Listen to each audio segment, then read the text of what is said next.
Halo semuanya, video ini ngebahas tentang kurva dalam manajemen operasional. Bukan kurva cinta, tapi kurva kerja biar makin efisien. Definisi kurva pembelajaran. Kurva pembelajaran adalah hubungan antara kinerja seseorang pada suatu aktivitas dengan jumlah percobaan atau waktu yang dibutuhkan untuk menyelesaikan aktivitas tersebut. Kurva pembelajaran awalnya digunakan sebagai sebuah cara mengukur efisiensi produksi dan memprediksi biaya. Konsep kurva pembelajaran menyatakan bahwa bertambahnya pengalaman sampai pada batas tertentu dapat meningkatkan efisiensi. Bila jumlah produksi meningkat 2 kali, maka waktu yang diperlukan untuk mengerjakan satu satuan unit produk berkurang dengan tingkat konstanta tertentu. Manfaat menggunakan kurva pembelajaran dapat membantu dalam hal berikut: perencanaan strategis untuk meningkatkan output karyawan atau bahkan seluruh departemen, memotivasi karyawan dengan menciptakan budaya pembelajaran dan penelusuran kemajuan yang berkelanjutan, mengidentifikasi tren yang dapat digunakan untuk prediksi yang lebih akurat dan keputusan bisnis yang lebih baik. Rumus kurva pembelajaran. T kali L, N kecil sama dengan waktu yang dibutuhkan untuk unit ke N, di mana T adalah biaya atau waktu per unit bagi unit pertama. L adalah tingkat kurva pembelajaran. N kecil adalah banyaknya T dilipat gandakan.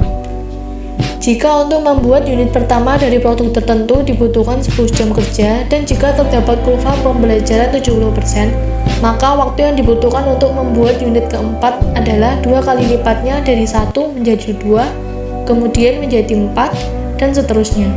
Karena itu rumusnya adalah waktu yang diperlukan untuk membuat unit keempat sama dengan 10 kali 0,7 pangkat 2 sama dengan 4,9 jam. Selanjutnya, menerapkan kurva pembelajaran dengan rumus. Yang pertama, pendekatan aritmatika. Pendekatan aritmatika atau arithmetic approach adalah pendekatan yang paling sederhana pada permasalahan kurva pembelajaran. Setiap kali produksi berlipat 2, maka tenaga kerja per unit menurun dengan sebuah faktor konstan yang dikenal sebagai tingkat pembelajaran. Analisis ini tidak memerlukan lamanya waktu yang diperlukan untuk menghasilkan unit lain. Yang kedua, pendekatan logaritma. Pendekatan ini dapat menentukan tenaga kerja untuk setiap unit dengan rumus Tn sama dengan T1 NB, di mana Tn waktu untuk unit ke N, T1 waktu yang dibutuhkan untuk produksi unit pertama, B kemiringan kurva pembelajaran. Pendekatan logaritma memungkinkan kita untuk menentukan berapa jam yang diperlukan untuk menghasilkan setiap unit, tetapi ada metode lain yang lebih sederhana. Penerapan kurva pembelajaran dengan koefisien. Rumus persamaan koefisien kurva pembelajaran Tn sama dengan T1 kali C, di mana Tn jumlah jam kerja yang dibutuhkan untuk memproduksi unit ke N, T1 jumlah jam kerja yang dibutuhkan untuk memproduksi unit pertama, C koefisien kurva pembelajaran. Selanjutnya ada menerapkan kurva pembelajaran dengan tabel. Dengan menggunakan pendekatan tabel, maka faktor perbaikan per unit atau per faktor perbaikan kumulatif dapat langsung ditentukan dengan hanya melihat tabel tanpa perlu menghitung, terutama bila jumlah produknya sangat banyak.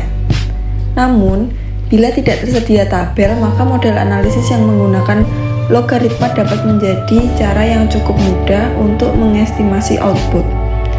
Dengan rumus YX sama dengan KX pangkat M, di mana X adalah jumlah unit produk, YX sama dengan jumlah jam kerja langsung yang diperlukan untuk membuat unit produk yang ke X, K sama dengan jumlah jam kerja langsung yang diperlukan untuk membuat unit produk yang pertama, X yaitu log B per log 2, di mana B sama dengan persentase tingkat pembelajaran. Lalu ada kurva pembelajaran di manufacturing. Dalam manufacturing atau produksi barang, kurva pembelajaran paling mudah dilihat karena pekerjaan bersifat berulang dan produknya standar. Akibatnya, dengan bertambahnya unit yang diproduksi, waktu produksi per unit dan biaya tenaga kerja per unit biasanya turun cukup tajam. Contoh penerapannya yaitu menentukan standar waktu dan biaya untuk produksi batch berikutnya berdasarkan data batch sebelumnya. Kurva pembelajaran di jasa. Di sektor jasa, output sering berupa layanan yang lebih bervariasi, sangat bergantung interaksi manusia, dan sulit sepenuhnya distandarkan. Contoh penerapannya, mengukur waktu penanganan rata-rata pelanggan dan melihat penurunannya seiring jam kerja atau jumlah kasus yang ditangani. Selain digunakan pada bidang jasa dan manufaktur, kurva pembelajaran juga bermanfaat untuk tujuan berikut.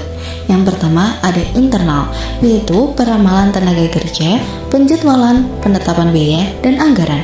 Yang kedua ada eksternal, yaitu negosiasi rantai pasokan atau menegosiasikan banyaknya biaya pemasok untuk produksi lebih lanjut berdasarkan ukuran pesanan. Yang ketiga ada strategis, yaitu evaluasi kinerja industri dan perusahaan, termasuk biaya dan penetapan harga. Kelebihan dan kekurangan kurva pembelajaran. Kelebihannya, yang pertama peramalan biaya dan waktu, kedua perencanaan tenaga kerja dan anggaran, ketiga peningkatan produktivitas, keempat pengukuran kinerja. Kekurangannya, yang pertama ada keterbatasan data, asumsi variabel tunggal, berlaku untuk tugas berulang, dan yang terakhir perkiraan yang unik. Oke, kita sudah sampai di slide akhir, yaitu kesimpulan. Jadi, kesimpulannya, kurva pembelajaran adalah konsep fundamental dalam manajemen operasional dan strategi bisnis yang menyatakan bahwa biaya atau waktu yang dibutuhkan untuk memproduksi satu unit akan menurun secara sistematis dan terprediksi seiring dengan meningkatkan volume produksi kumulatif atau pengalaman.